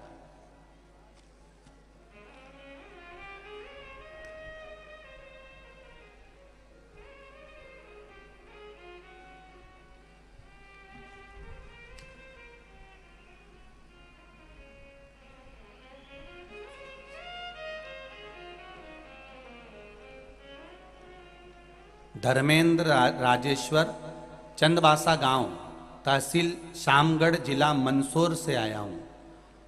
सत्येंद्र नागर मेरा नाम। गुरुजी मैं एक किसान हूं। कहीं बैठे हैं सत्येंद्र जी? जहां कहीं बैठे हो तो हाथ हिलाइएगा। अच्छा, आप ही हैं? दोनों हाथ हिला दो। अच्छा, दोनों आए हो क्या, पति पत्नी? ठीक है।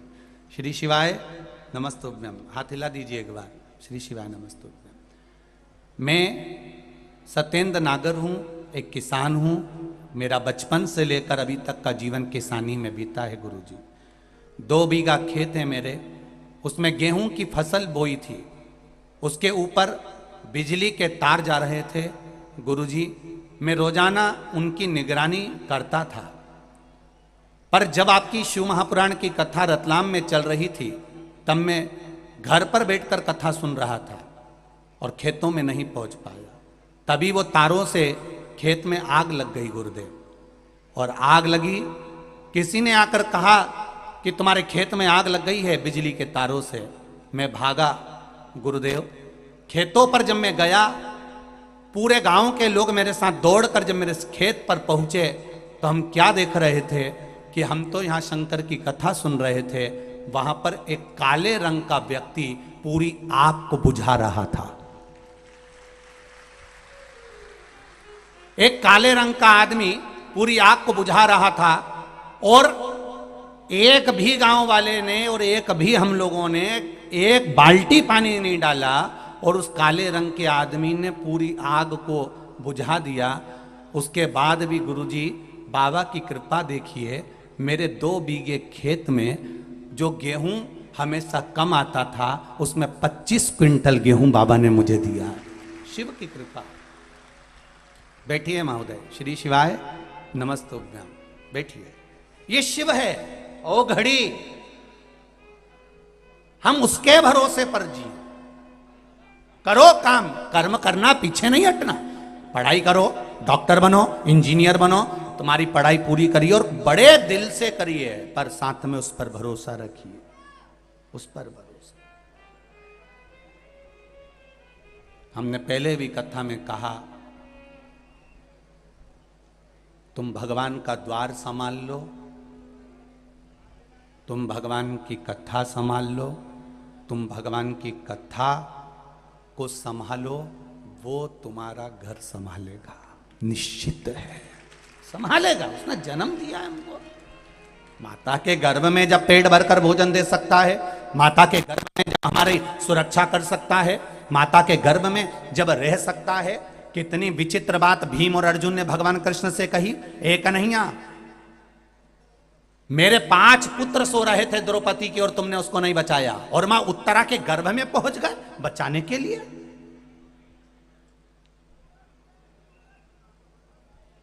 श्रीमद् भागवत में लिखा है कि द्रौपदी के सोते हुए 5 पुत्रों का वध अश्वत्थामा ने कर दिया। और अश्वत्थामा बड़े विद्वान थे, बड़े ज्ञानवान थे, उनके बराबर कोई विद्वान नहीं होगा। कितने विद्वान थे अश्वत्थामा, कितने विद्वान। एक गुरु के पुत्र थे अश्वत्थामा। तो किसी ने पूछा, गुरुजी अश्वत्थामा को हो क्या गया था ऐसा ही, इसकी बुद्धि को क्या भाटा पड़ गया था? बताओ, इतना बड़ा गुरु, इतनी बड़ी पद, ब्राह्मण पुत्र अश्वत्थामा, एक गुरु का पुत्र अश्वत्थामा, इसकी बुद्धि को क्या हो गया था जो इसने द्रौपदी के सोते हुए 5 पुत्रों का वध कर दिया? इसकी बुद्धि कहां चली गई थी? कहीं नहीं गई थी। अश्वत्थामा आज अपने टेंट से बाहर, युद्ध के मैदान में अपने पंडाल से बाहर,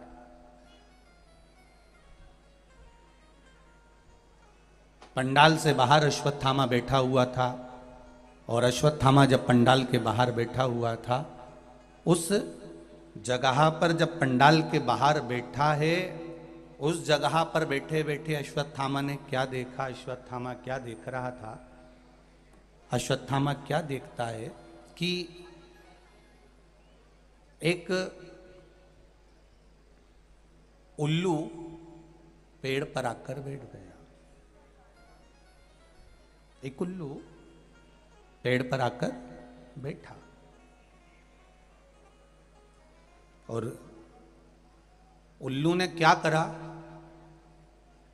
कौवे के जो बच्चे थे वो सो रहे थे और रात के समय उल्लू आया और वो कौवे के बच्चों को मारना प्रारंभ कर दिया। अश्वत्थामा ने देखा कि गजब, अगर दिन में उल्लू आता तो इसको कौवा भगा देता, अगर दिन में उल्लू आता तो इसको कौवा भगा देता, पर ये रात को आया है, इसलिए कौवे के बच्चे मर गए और कौवा इनको देख तक नहीं पाया। अश्वत्थामा की बुद्धि में उल्लू की बुद्धि भर आ गई और अश्वत्थामा ने यह ज्ञान उल्लू से प्राप्त कर लिया कि अब मुझे भी यही करना है। अगर पांडव दिन में नहीं मरते तो उनको रात को मारूंगा। और रात को पांडव के पुत्र सो रहे थे और अश्वत्थामा ने तलवार उठाकर उनको मारना प्रारंभ कर दिया। ये उल्लू से सीखा था अश्वत्थामा।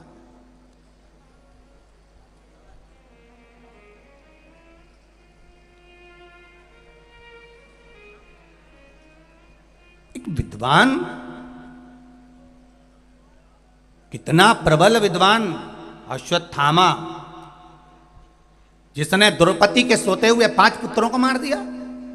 भीम और अर्जुन कह रहे हैं भगवान कृष्ण से, आपने जब उत्तरा के गर्भ में पड़े हुए बच्चे की रक्षा अंदर घूम घूम कर दी, तो फिर हमारे पुत्रों की रक्षा क्यों नहीं कर पाई? ये क्यों मर गए?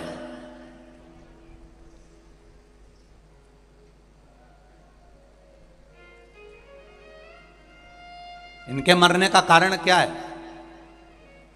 भगवान कृष्ण ने कहा, अर्जुन, भीम, मैं रोज तुमसे पूछता था, रोज प्रतिदिन तुमसे पूछता था, रोज तुमसे कहता था कि तुम मेरे पास आते हो तो अपने मन की बात कहा करो, अपने हृदय की बात कहा करो।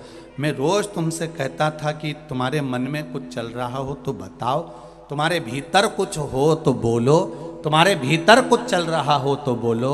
और भीम, अर्जुन, नकुल, सहदेव, युधिष्ठिर सब एक बात कहते थे, कन्हैया आपको चिंता करने की जरूरत बिल्कुल नहीं है, हम सब निपट लेंगे।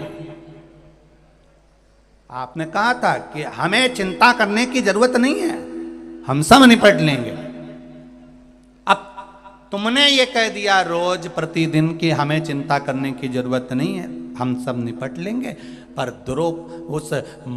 उस उत्तरा ने, जिसके गर्भ में मैं गया था, उस उत्तरा ने ये नहीं कहा कि आपको चिंता करने की जरूरत नहीं है। उत्तरा ने तो मुझे पुकारा, कन्हैया, हे परमात्मा, मेरे गर्भ में सामने से ब्रह्मास्त्र आ रहा है और वो नष्ट करेगा मेरे गर्भ को, तुम रक्षा कर लो। तब मैं उसके गर्भ में पहुंच गया। आप रोज भगवान के मंदिर जाओ, प्रतिदिन भगवान को एक लोटा जल चढ़ाओ, प्रतिदिन भगवान को एक बेलपत्र चढ़ाओ, एक चावल का दाना रोज चढ़ाओ, तो आप भगवान से मिलने जाओ तो अपने दिल की बात जरूर कह कर आओ। अर्जुन, भीम, नकुल, सहदेव, युधिष्ठिर रोज भगवान से मिलते थे, पर उन्होंने नहीं कहा, उन्होंने कहा हम सब देख लेंगे, आप चिंता मत करो, हम सब देख लेंगे। आपको यह कहना था कि आप बैठे हो तो मैं टेंशन क्यों लूं, पर उन्होंने कहा हम बैठे हैं तो आप टेंशन मत लो।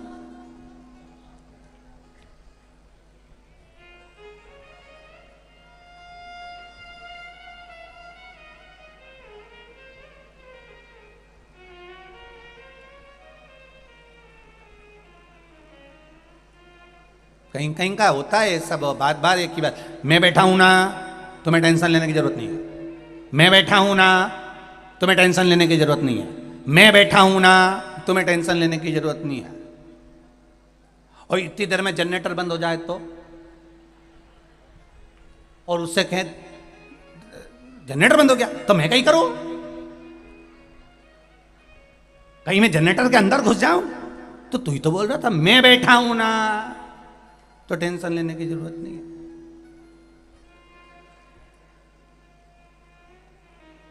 जो मैं बैठा हूं नहीं, वो कहता है मैंने जनरेटर के लिए दूसरे को लगा रखा है, टेंट के लिए मैंने दूसरों को लगा रखा है, इस व्यवस्था के लिए मैंने दूसरे को लगा रखा है, इसके लिए मैंने दूसरे को लगा रखा है। उसी तरह मैं कोई नहीं करे, वो ये कहे मैंने सारी व्यवस्था उस परमात्मा को दे रखी है, वो संभाल रहा होगा, वो देख रहा होगा, वो संभाल रहा है, वो देख रहा है।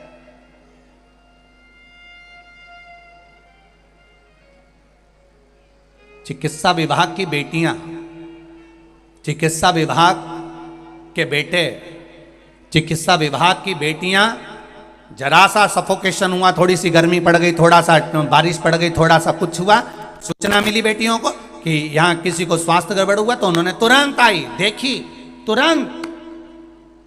उसी तरह जैसे चिकित्सा विभाग की बेटियां, चिकित्सा विभाग के बेटे जरा सी सूचना पाने के बाद दौड़कर तुम्हारे पास आ जाते हैं, उसी तरह जिसका विश्वास परमात्मा में होता है, तुम्हारे को थोड़ा सा कष्ट आते से भोलेनाथ तुम्हारे पास आ जाता है। ये निश्चित है,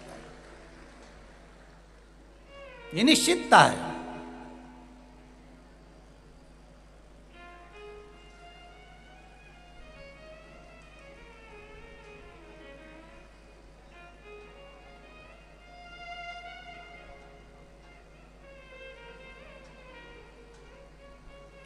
और ये हृदय का चित्त, ये भाव, हृदय से जब आप परमात्मा से कहेंगे तो वो सुख आपको मिलेगा। पांडव हमेशा कहते रहे आपको टेंशन लेने की जरूरत नहीं है, हम संभाल लेंगे, तो 5 बेटे गंवा दिए उन्होंने केवल यही बोलने में। और उत्तरा के गर्भ में बच्चा था, उसने ये नहीं कहा कि मैं संभाल लूंगी, उत्तरा ने कहा मेरा बाबा द्वारकानाथ बैठा है और मुझे उम्मीद है कि वो मेरे गर्भ को संभाल लेगा, तो वो गर्भ के अंदर ही प्रवेश कर गया। जो भगवान के भरोसे जीता है, भगवान उसकी रक्षा अंदर से भी कर लेता है। उसके भले तुम दुकान पर बैठकर ये कहते रहो कि मैं चला रहा हूँ, घर पे बैठकर बोलते रहो कि मैं संभाल लूंगा, पर मंदिर में जाओ तब भगवान से कहकर आना कि रोज तेरे पास आने का केवल एक कारण है, तुझसे कहना कि तू संभाल रहा है, मैं तो केवल निमित्त हूं, मैं तो केवल निमित्त। कथा बाचने वाले प्रदीप मिश्रा नहीं, कथा करवाने वाली कोई समिति नहीं, और कथा सुनने वाले आप नहीं। ये तो शंकर बाच रहे हैं, शंकर करवा रहे हैं और शंकर सुन रहे हैं, ये केवल उसी का है, बाकी का सब तो हमको दिख रहा है, निमित्तता, केवल निमित्त है, इसके सिवाय कुछ भी।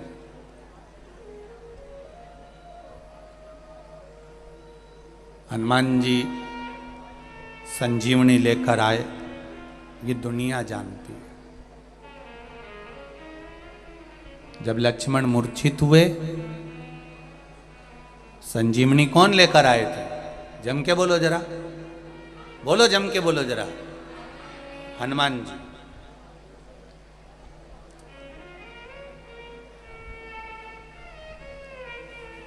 लक्ष्मण मूर्छित हुए और संजीवनी हनुमान जी लेकर आए, ये दुनिया जानती है, क्योंकि सबने यही सुन रखा है कि हनुमान जी लेकर आए थे।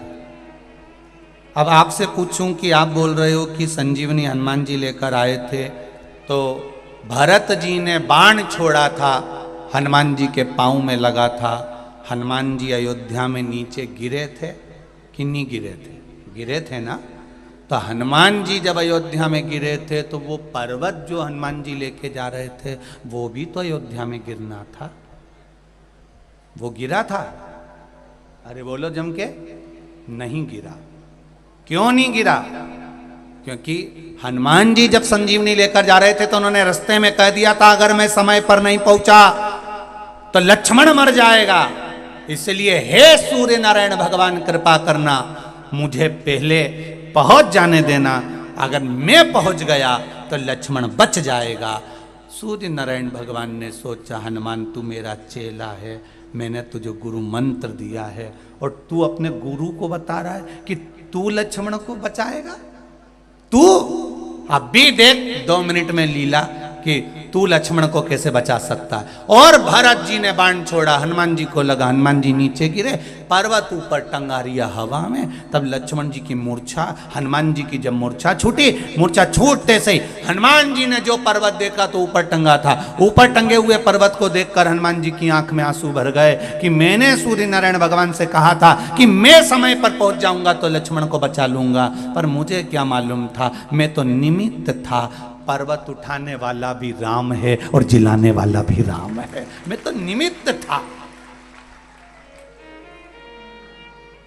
ये पर्वत मैंने उठाया ही नहीं है, पर्वत तो राम जी ने उठाया। और इसके मन में थोड़ा सा रह गया, हनुमान जी के मन में थोड़ा सा भाव और रह गया, तो इतने में हनुमान जी ने भरत जी से कहा मुझे माता उर्मिला जी से मिलना है, एक बार क्या आप मुझे उर्मिला माता से मिलवा दोगे? भरत जी ने कहा तुम उर्मिला जी को पहचानते हो? हाँ, लक्ष्मण जी की धर्म पत्नी। तो उनसे क्यों मिलना चाहते हो? बस मुझे मिलना है, आप मुझे मिलवा दो। रात्रि के समय पर माता उर्मिला जी को बुलाया गया।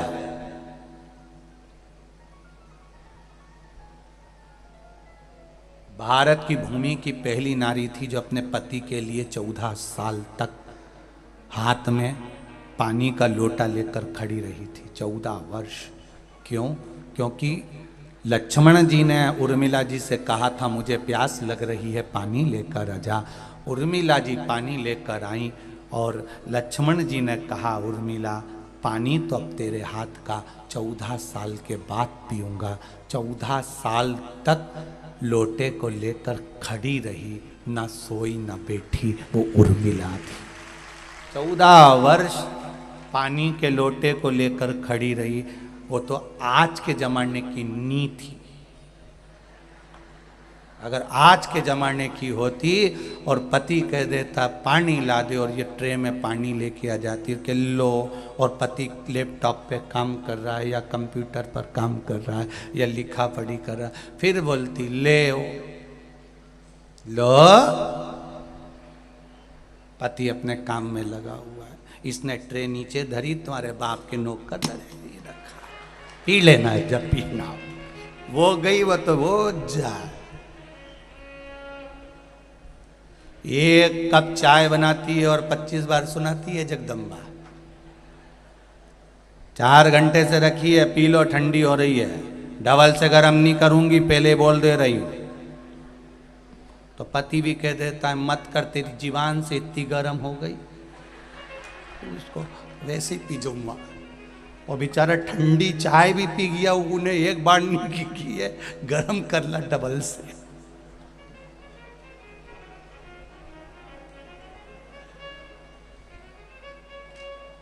कई लोग फेसबुक पे अपनी अपनी बातें आड़ी टेढ़ी डाल देते हैं, बहुत डालते रहते हैं। अब लोग हमसे कहे महाराज वो उन्होंने ऐसा लिख दिया, उन्होंने ऐसा लिख दिया। हम उनसे कहते हैं उनकी उनके घर में नहीं सुने तो दुनिया क्या खाक सुनेगी। जो फेसबुक पे डाल दे, बोले तो बोले। आग लगे बस्ती में, अपन रहे हो मस्ती में। किन्नी गुरुजी उन्होंने ऐसा लिख दिया, उन्होंने ऐसा लिखने दे। उनकी अगर घर में 2 मेहमान आ जाए और चाय बना के पिला दे और उसके बाद फिर मेहमान आ जाए, किसी पति में दम हो तो बोल दे एक बार डबल से, इनके लिए इतने प्रेम से बोलेगा, बना देगी क्या? जब उनकी लुगाई नहीं सुने तो दुनिया के खाक सुने। और कि इनकी बात तो सारा जमाना सुने, उनका घर का ही नहीं सुने, कि सारा जमाना सुने, कौन सुने? मुझे उर्मिला जी से मिलना। उर्मिला जी आई ने हाथ में पानी का लोटा था। हनुमान जी ने कहा माता उर्मिला से, माँ, ए माँ, आपको मालूम है आपके पति अंतिम सांसें गिन रहे हैं। अगर मैं समय पर नहीं पहुंचा ना माँ, आपके पति मर जाएंगे। उर्मिला जी ने पूछा, हनुमान मेरे पति को क्या हुआ है? हनुमान जी बोले, आपके पति को बाण लगा है और मूर्छा में पड़े हुए। उर्मिला जी ने कहा, मेरे पति को बाण नहीं लग सकता, ये मेरा विश्वास कहता है। भाई भरोसा देखना, जितना भरोसा मंदसौर वालों को शंकर जी पर है, इसलिए इतनी संख्या में धूप में पड़े हुए खड़े हुए हो, ऐसा भरोसा माता उर्मिला को था। बाण मेरे पति को नहीं लगा। हनुमान जी कहने लगे, तुम सुन के पगला गई हो। किसी को अचानक बता दिया जाता है कि तेरे पति के साथ ऐसा हो गया तो उसकी बुद्धि फिर जाती है और रोने की जगह वो हंसने लगती है। मुझे लगता है तुम्हारी बुद्धि फिर गई जो तुम ऐसी बात कर रहे हो। तुम्हारे पति को बाण लगा है, मूर्छा में वो पड़ा है। ओ, मैं कहती हूं मेरे पति को बाण नहीं लगा है। अब ये बता राम जी क्या कर रहे हैं वहां पर? जहां मेरा पति पड़ा है वहां राम क्या कर रहे हैं?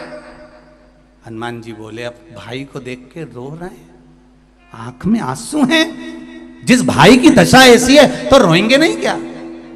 उर्मिला जी बोली, हनुमान तू यही तो नहीं समझता है, मेरे लक्ष्मण पति के रोम रोम में राम था। जहां बाण लगा वहां भी राम था, इसलिए लक्ष्मण सो रहा है, राम रो रहा।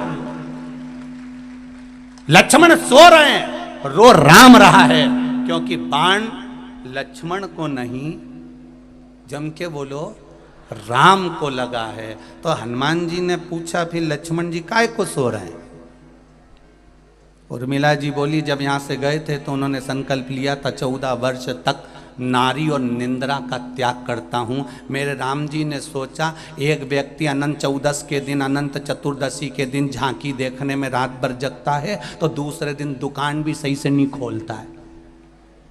दूसरे दिन एक रात शादी में जग लेता है, अनंत चतुर्दशी पे जग लेता है, एक रात जगता है तो दूसरे दिन दुकान पर मन नहीं लगता, दुकान सही से नहीं करता। भगवान ने सोचा युद्ध के मैदान में युद्ध लड़ाने से पहले लक्ष्मण को थोड़ी देर सुला देता हूं, अगर सो गया कि नींद पूरी हो गई फिर तो युद्ध ऐसा लड़ेगा कि सारी दुनिया देखेगी। इसलिए राम जी ने थोड़ी देर सुला दिया। राम जाग रहे हैं, लक्ष्मण सो रहा।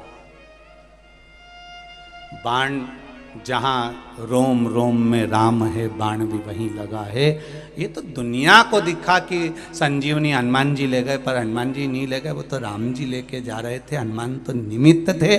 बाण भी लक्ष्मण को नहीं लगा था, राम को लगा था, इसलिए राम जी रो रहे थे। कांटा तुम्हारे पाँव में चुभेगा तो दर्द तुम्हें होगा। अगर भगवान शंकर के भक्त, भगवान राम के भक्त, चाहे तुलसीदास हो, कबीरदास हो, रविदास हो, संत तुकाराम, नामदेव, मीरा, करमान, जितने भारत की भूमि के संत हुए, रामकृष्ण परमहंस हुए, जितने भारत की भूमि के संत हुए, अगर आप भगवान के भक्त हो, आपका विश्वास अगर दृढ़ है, परमात्मा के चरणों में तुम्हारा भाव दृढ़ है, तो तुम पर दुख आया तो तुम नहीं रोगे, तुमसे ज्यादा मेरे महादेव को रोना आएगा कि